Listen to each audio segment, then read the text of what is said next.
My name is Emily Carter. I'm 30 years old and I live just outside Des Moines, Iowa. What happened to my family 13 years ago is the reason I never leave a window open after dark. Some people believe places remember the people who walk through them. I think they're right. It happened in late September when I was 17. My parents owned a small farmhouse surrounded by endless cornfields. The nearest neighbour was almost half a mile away, and after sunset, the only sounds were insects, wind, and the distant cry of coyotes. That Friday evening, my parents drove into town for an anniversary dinner, leaving me home with my 12-year-old cousin, Noah. We spent the evening playing board games while rain clouds gathered in the distance. Around 9:15 p.m, the lights flickered once. A few minutes later, I heard someone whistle. Not a song, just 3 short notes. It came from somewhere inside the cornfield behind our house. I ignored it. Farm workers sometimes crossed nearby land, but 10 minutes later, the exact same whistle echoed again. 3 notes, closer this time. Noah looked at me. "Did you hear that?" I nodded. We turned off the TV and listened. Nothing, only the wind.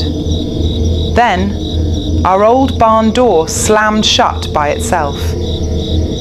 I grabbed a flashlight and looked through the kitchen window. The barn stood open again, swinging slowly. There was no one outside. I locked every door.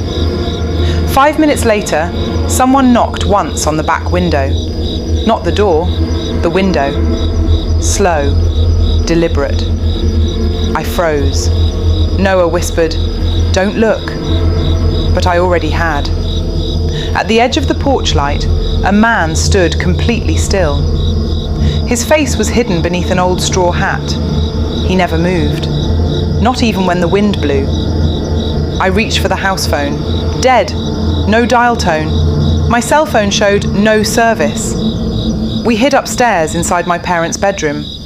For nearly 30 minutes, we heard footsteps walking around the house. Always slow, never running, just circling. Then everything became silent. I finally looked through the upstairs window. The man was gone, but something else caught my attention. In the middle of the cornfield, a lantern was glowing. It drifted between the rows, as if someone was carrying it, yet no person could be seen.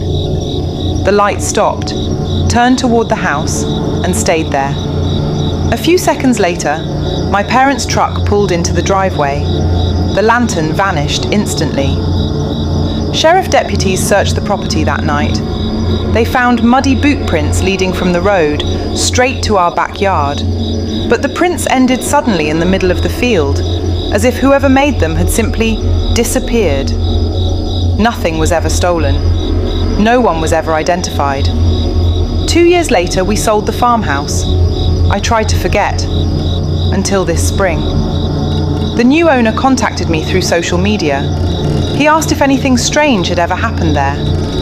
Before I could answer, he sent me a security camera photo. At exactly 2:43 a.m., a figure wearing an old straw hat stood at the edge of the cornfield, facing the house, perfectly still. The timestamp showed it remained there for over 40 minutes. Not once did it move. The following week, their dog refused to go outside after sunset. Every night around the same time, their outdoor microphone recorded 3 soft whistles. Always the same 3 notes. Always from the same place. Last month, the family tore down the old barn. Workers discovered something hidden beneath the floorboards. A rusted lantern, still filled with fuel. No one knew how it got there, or why it looked untouched by time. I never told the new owners everything that happened that night. Maybe they don't need to know. Or maybe some stories become more dangerous the more they're told. But whenever I hear someone whistle 3 slow notes in the dark, I still remember the figure standing silently beyond the corn, waiting.